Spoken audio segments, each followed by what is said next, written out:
Inflation eased to four-year low in April as Trump's tariffs took effect, CPI report shows. Judge orders restoration of jobs and health program for West Virginia coal miners. River of fire unleashes toxic gases as eruption destroys town in Palma.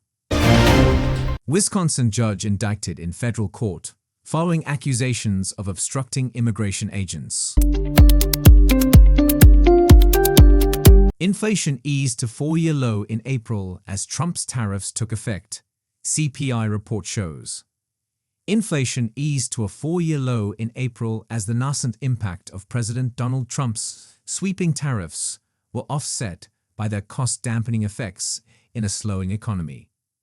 Overall consumer prices increased 2.3% from a year earlier, down from a 2.4% rise the previous month, according to the Labor Department's Consumer Price Index, a measure of average changes in goods and services costs.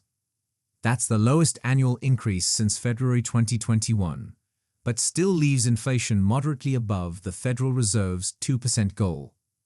On a monthly basis, costs rose 0.2% after dipping 0.1% in March.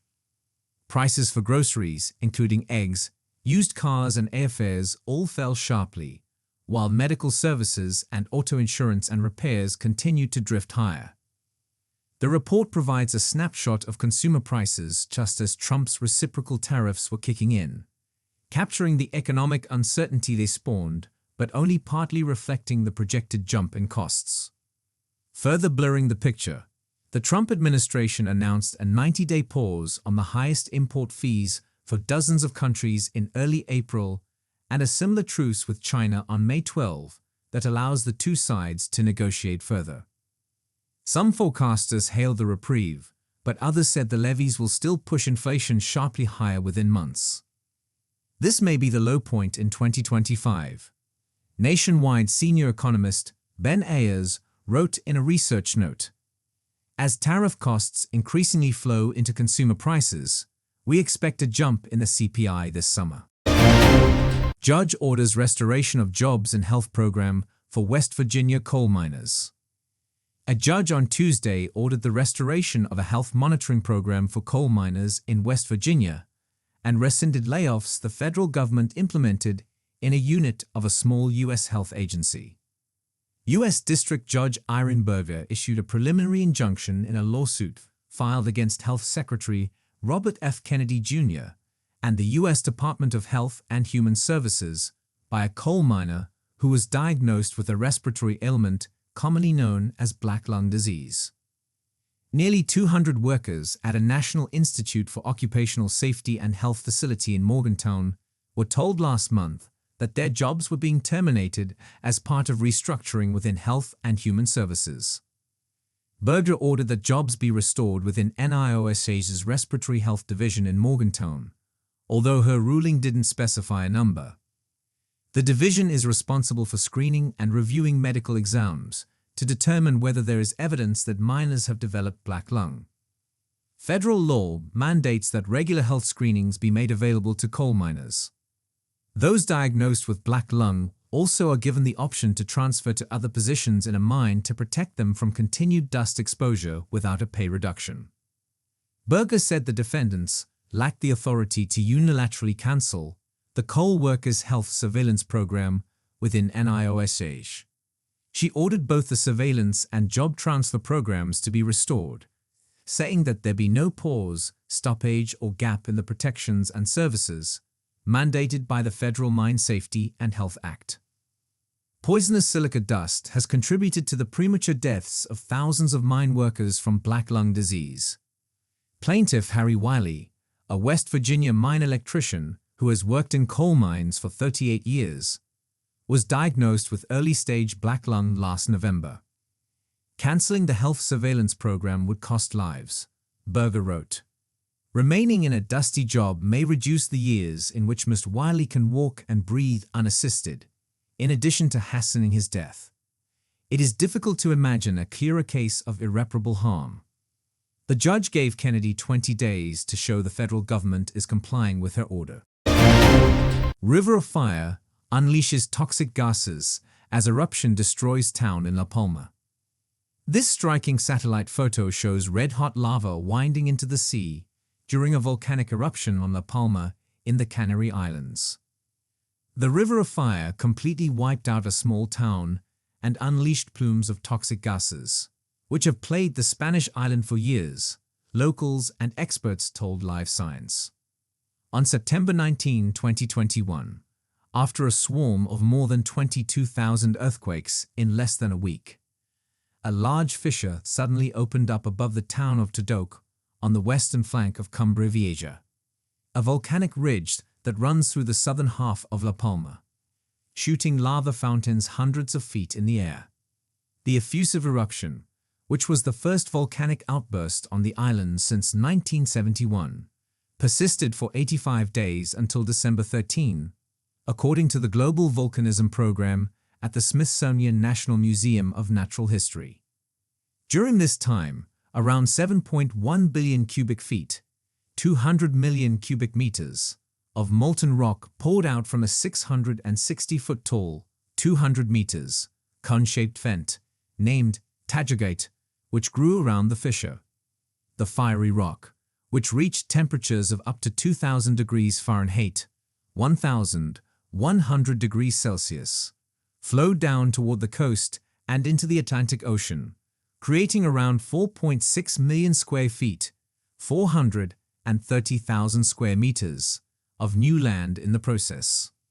The lava flows, which stretched up to 4 miles, 6.4 kilometers, long, were clearly visible from space and ended up covering a total area of around 2,500 acres, 1,000 hectares, including Tudok, which was essentially wiped off the map. Around 3,000 buildings were damaged or destroyed, along with large swaths of surrounding banana farms. The estimated damage exceeded 700 million euros, $780 million, according to Spanish newspaper El País. One person was killed by the eruption, an elderly man who is believed to have died from inhaling toxic volcanic gases while ignoring official advice and prematurely returning to his home in the exclusion zone, according to AFP. Thousands of wild and agricultural animals are also believed to have been killed by the lava flow and resulting gases. The damage was truly terrible, Marie Edmonds, a volcanologist at the University of Cambridge, told Live Science at the recent STARMUS Festival, an annual science festival that was held in the neighboring town of Puerto Neus from April 25 to April 29. Most shocking to me is the closeness of the vent to the communities, she added when describing what it was like to visit the area during the festival. It must have been absolutely terrifying to see the eruption so close. Local resident David, who used to live in Tudok and now resides in the neighboring town of Los Llanos de Aridain, was one of 7,000 people evacuated from their homes during the eruption. The shopkeeper told Live Science that he watched the lava flows burn across the landscape like a river of fire as his house was destroyed by the molten rock. Wisconsin judge indicted in federal court following accusations of obstructing immigration agents. A Milwaukee County Circuit judge was indicted in federal court Tuesday following accusations that she helped an undocumented immigrant evade federal agents last month. Judge Hannah Dugan was indicted on charges of obstruction and concealing an individual from arrest, the same charges she was originally arrested and charged with. Her attorney said in a statement on her behalf Tuesday that Dugan asserts her innocence and looks forward to being vindicated in court. Dugan is accused of helping a defendant in her courtroom evade immigration officials stationed to arrest him in the hallway outside. The affidavit states Dugan became visibly angry, commented that the situation was absurd, left the bench, and entered chambers, after learning the plainclothes agents were in the courthouse on April 18. Witnesses said she confronted the federal agents in a public hallway, repeatedly demanded they leave, and said they needed a different kind of warrant to make the arrest, according to court documents. She reportedly also involved the courthouse's chief judge in the matter. When she returned to her courtroom, Witnesses told investigators she stopped the man and his attorney from exiting through the main doors into the hall, and instead escorted them out through a jury door. Agents caught up with the man outside, and he was arrested after a brief foot chase, the document says. She made her first appearance on April 25 and was released on her own recognizance. Craig Mastantuono, Dugan's attorney, said during that appearance that Judge Dugan wholeheartedly regrets and protests her arrest.